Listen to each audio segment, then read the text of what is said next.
ಎಲ್ರಿಗೂ ನಮಸ್ಕಾರ ಮತ್ತು ಆಯುಷ್ ಟಿವಿ ವೀಕ್ಷಕರಿಗೆಲ್ಲ ಸ್ವಾಗತ.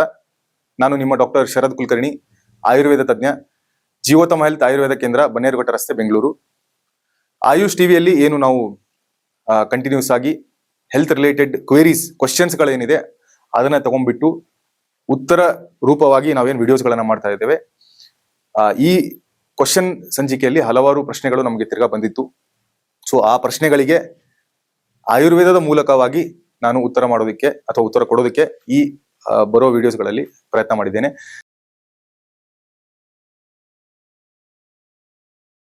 ಸೊ ಈ ಅಸಿಡಿಟಿಗೆ, ಗ್ಯಾಸಿಗೆ ಓವರ್ ದ ಕೌಂಟರ್ ಮೆಡಿಸಿನ್ಸ್ ಏನ್ ತಗೋತಾ ಇರ್ತಾರೆ, ಇದು ಸರ್ವೇ ಸಾಮಾನ್ಯ ಆಗಿದೆ ಈಗ. ಸರ್ ಅಸಿಡಿಟಿ ಇದೆ ನನಗೆ, ಅಥವಾ ಗ್ಯಾಸ್ಟ್ರಿಕ್ ಮಾತ್ರೆ ತಗೋತಾ ಇದ್ದೇನೆ ನಾನು ಕಂಟಿನ್ಯೂಸ್ ಆಗಿ, ಇದನ್ನ ಒಳ್ಳೆ ಅವರು ಸಪ್ಲಿಮೆಂಟ್ ಅನ್ಕೊಂಡ್ಬಿಟ್ಟಿದ್ದಾರೆ. ಸಪ್ಲಿಮೆಂಟ್ ಕೂಡ ನಾವು ಡೈಲಿ ತಗೋಬಾರ್ದು, ಅಂತದ್ರಲ್ಲಿ ಈ ಮೆಡಿಸಿನ್ ಇದನ್ನ ಅವರು ಸರ್ವೇ ಸಾಮಾನ್ಯವಾಗಿ ಊಟ ಮತ್ತೆ ನೀರು, ಗಾಳಿನ ಹೇಗೆ ಸೇವನೆ ಮಾಡ್ತಾ ಇರ್ತೀವಿ ನಾವು, ಇಲ್ಲದೆ ಇದ್ರೆ ಆಗೋದೇ ಇಲ್ಲ. ಆ ರೀತಿ ಗ್ಯಾಸ್ಟ್ರಿಕ್ ಮಾತ್ರೆಗಳನ್ನ ಸೇವನೆ ಮಾಡ್ತಿರೋದನ್ನ ನಾವು ನೋಡ್ತಾನೆ ಇದ್ದೇವೆ. ಹಲವಾರು ವರ್ಷಗಳಾಯ್ತು ಇವಾಗ. ನನ್ನ ಪ್ರಾಕ್ಟೀಸ್ ಅಲ್ಲಿ ತುಂಬಾ ವರ್ಷದಿಂದ ನಾನು ನೋಡ್ತಾ ಇದ್ದೇನೆ. ಇದನ್ನ ತಗೋತಾ ಇದ್ರೂ ಕೂಡ ಯಾವತ್ತು ಅವರು ಅದನ್ನ ಬಿಡ್ತಾರೆ, ಅವತ್ತಿನಿಂದ ಆ ತೊಂದರೆ ಮತ್ತೆ ತಿರ್ಗಾ ಹಂಗೆ ಇರುತ್ತೆ ಅಥವಾ ಜಾಸ್ತಿ ಆಗಿರುತ್ತೆ. ಸೊ ಇದಕ್ಕೆ ಮುಖ್ಯವಾದ ಕಾರಣ ಏನಪ್ಪಾ ಅಂತ ಹೇಳಿದ್ರೆ, ನಮ್ಮ ಗಟ್ ಇಶ್ಯೂ. ನಮ್ಮ ಕಂಪ್ಲೀಟ್ ಏನು ಡೈಜೆಸ್ಟಿವ್ ಸಿಸ್ಟಮ್ ಇರುತ್ತೆ, ಗ್ಯಾಸ್ಟ್ರೋ ಇಂಟೆಸ್ಟಿನಲ್ ಟ್ರ್ಯಾಕ್ಟ್ ಇರುತ್ತೆ, ಅಲ್ಲಿ ಏರ್ಪೇರ್ ಆಗಿರೋದ್ರಿಂದ ಈ ರೀತಿಯಾದಂತಹ ತೊಂದರೆಗಳಾಗ್ತಾ ಇರುತ್ತೆ. ಟೆಂಪ್ರರಿ ಆಗಿ ಮ್ಯಾನೇಜ್ ಮಾಡ್ಲಿಕ್ಕೆ ಓವರ್ ದ ಕೌಂಟರ್ ಅವ್ರು ಹೋಗಿ ಯಾವುದೋ ಮೆಡಿಕಲ್ ಶಾಪ್ ನಲ್ಲೋ ಅಥವಾ ಎಲ್ಲೋ ಯಾರೋ ಹೇಳಿದ್ರು ಅಂತ ಹೇಳಿ ಅವರು ಆ ಮೆಡಿಸಿನ್ ಅನ್ನು ತಗೊಳ್ತಾರೆ. ತಗೊಂಡಾಗ ಚೆನ್ನಾಗಿ ಅನ್ಸ್ಬೋದು, ಆದ್ರೆ ಯಾವತ್ತು ಬಿಡ್ತಾರೆ ಅವಾಗ ತಿರ್ಗಾ ಬಂದ್ಬಿಡುತ್ತೆ. ಸೊ ಇದಕ್ಕೆ ನಾವು ಕಂಪ್ಲೀಟ್ ಟ್ರೀಟ್ಮೆಂಟ್ ಅಂತ ಹೇಳಲ್ಲ. ಯಾಕೆಂದ್ರೆ ಎಲ್ಲಿವರೆಗೂ ನಾವು ಔಷಧಿಗಳ ಮೇಲೆ ನಿರ್ಭರವಾಗಿರ್ತೇವೆ, ಡಿಪೆಂಡೆಂಟ್ ಆಗಿರ್ತೇವೆ, ಅಲ್ಲಿವರೆಗೂ ಆ ಟ್ರೀಟ್ಮೆಂಟ್ ಅನ್ನ ನಾವು ಕಂಪ್ಲೀಟ್ ಅಂತ ಹೇಳಿಕ್ಕಾಗಲ್ಲ. ಯಾವ ಡಿಸೀಸಸ್ ಗಳನ್ನ ನಾವು ಟ್ರೀಟ್ ಮಾಡಿ ಕ್ಯೂರ್ ಮಾಡ್ಬೋದು, ಅಲ್ಲೂ ಕೂಡ ನಾವು ಮೆಡಿಸಿನ್ ಅನ್ನು ತಗೊಳ್ತಾನೆ ಇದ್ದೇವೆ ಅಂತ ಹೇಳಿದ್ರೆ ಅದು ಕಂಪ್ಲೀಟ್ ಟ್ರೀಟ್ಮೆಂಟ್ ಆಗಲ್ಲ, ಶುದ್ಧ ಚಿಕಿತ್ಸೆ ಆಗಲ್ಲ. ಸೊ ಅಂತ ಸಂದರ್ಭದಲ್ಲಿ ಏನ್ ಮಾಡ್ಬೇಕು ಅಂತ ಹೇಳಿದ್ರೆ, ಅವರು ಪದೇ ಪದೇ ತೊಂದರೆ ಆಗ್ತಿದೆ ಅಂತ ಹೇಳಿದ್ರೆ ನಾವು ಎಂಡೋಸ್ಕೋಪಿ ಮಾಡೋದಾಗ್ಲಿ ಅಥವಾ ಅಲ್ಟ್ರಾಸೌಂಡ್ ಅಬ್ಡೋಮೆನ್ ಮಾಡೋದಾಗ್ಲಿ ಮಾಡಿ ನೋಡ್ಬೇಕಾಗುತ್ತೆ, ಅಥವಾ ಸಿಟಿ ಅಬ್ಡೋಮೆನ್ ಮಾಡಿ ಏನ್ ತೊಂದರೆ ಇದೆ ಅಂತ ನೋಡ್ಬೇಕಾಗುತ್ತೆ. ಇಲ್ಲ ಅಂತ ಹೇಳಿದ್ರೆ ಅವರು ಊಟದಲ್ಲಿ ಪಥ್ಯನ ತಗೊಂಡ್ಬರೋದು ತುಂಬಾ ಒಳ್ಳೇದು.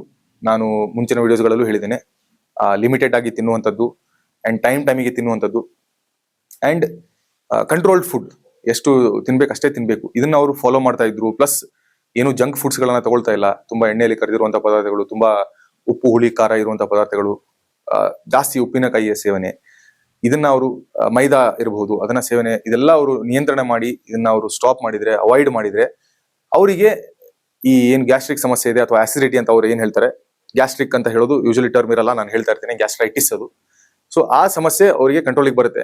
ಸ್ಟಿಲ್ ಬಂದಿಲ್ಲ ಅಂತ ಹೇಳಿದ್ರೆ ನಾವು ಫರ್ದರ್ ಇನ್ವೆಸ್ಟಿಗೇಷನ್ ಗಳನ್ನ ಮಾಡಿ ಅದಕ್ಕೆ ಸೂಕ್ತವಾದಂತಹ ಚಿಕಿತ್ಸೆನ ಮಾಡೋದು ಒಳ್ಳೇದು.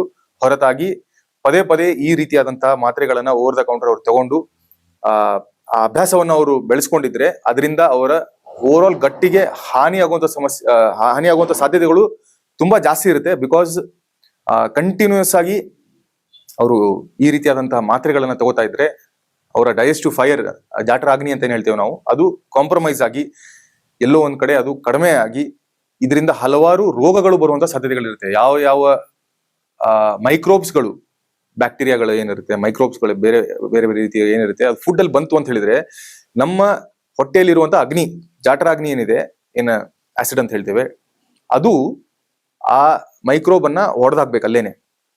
ಯಾವಾಗ ನಾವು ಈ ರೀತಿ ಪದೇ ಪದೇ ಆ ಆಸಿಡ್ ಅನ್ನ ಕಡಿಮೆ ಮಾಡ್ಲಿಕ್ಕಾಗ್ಲಿ ಅಥವಾ ಆ ಆಸಿಡ್ ಸಿಕ್ರಿಷನ್ ಅನ್ನ ಆಗದೆ ಇರುವಂಗೆ ಮಾತ್ರೆಗಳನ್ನ ತಗೊಳ್ತಾ ಇರ್ತೇವೆ, ಅವಾಗ ಆಸಿಡ್ ವೀಕ್ ಆಗಿ ಹೋಗುತ್ತೆ, ನಮ್ಮ ಜಾಠರಾಗ್ನಿ ವೀಕ್ ಆಗಿ ಹೋಗುತ್ತೆ. ಅವಾಗ ಆ ಎಂಟ್ರಿ ಗೇಟ್ ಅದು, ಅಲ್ಲಿಂದ ಎಲ್ಲ ಮೈಕ್ರೋಬ್ಸ್ಗಳು ನಮ್ಮ ಇಂಟೆಸ್ಟೈನ್ಸ್ ವರ್ಗು ರೀಚ್ ಆಗ್ಬಹುದು.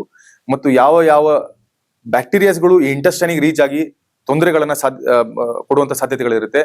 ಎಂಟ್ರಿಕ್ ಫೀವರ್ ಇರ್ಬೋದು ಅಥವಾ ಬೇರೆ ಬೇರೆ ರೀತಿಯಾದಂತಹ ಕಾಯಿಲೆಗಳಿರ್ಬೋದು, ಇದೆಲ್ಲ ಕೂಡ ಬರುವಂತ ಸಾಧ್ಯತೆಗಳಿರುತ್ತೆ. ಸೊ ಆದ್ದರಿಂದ ಈ ರೀತಿ ಪದೇ ಪದೇ ಮೆಡಿಸಿನ್ ಗಳನ್ನ ತಗೊಳ್ಳೋದನ್ನ ನಾವು ಅವಾಯ್ಡ್ ಮಾಡಬೇಕು. ಎಸ್ಪೆಷಲಿ ಓವರ್ ದ ಕೌಂಟರ್ ಹೋಗ್ಬಿಟ್ಟು ತಗೊಳ್ಳೋದು, ಅಥವಾ ಯಾವತ್ತೋ ಒಂದ್ ದಿವಸ ಪ್ರಿಸ್ಕ್ರಿಪ್ಷನ್ ಅಲ್ಲಿ ಡಾಕ್ಟರ್ ಬರ್ದಿರ್ತಾರೆ ಇದು ಆಸಿಡಿಟಿ ಆದ್ರೆ ತಗೋಬೇಕು ಅಂತ ಹೇಳಿರ್ತಾರೆ, ಅದು ಆ ಡ್ಯೂರೇಷನ್ ಮಾತ್ರ 1 ವಾರ ಇರ್ಬೋದು, 2 ವಾರ ಇರ್ಬೋದು, ಮ್ಯಾಕ್ಸಿಮಮ್ 3 ವಾರ ಇರ್ಬೋದು.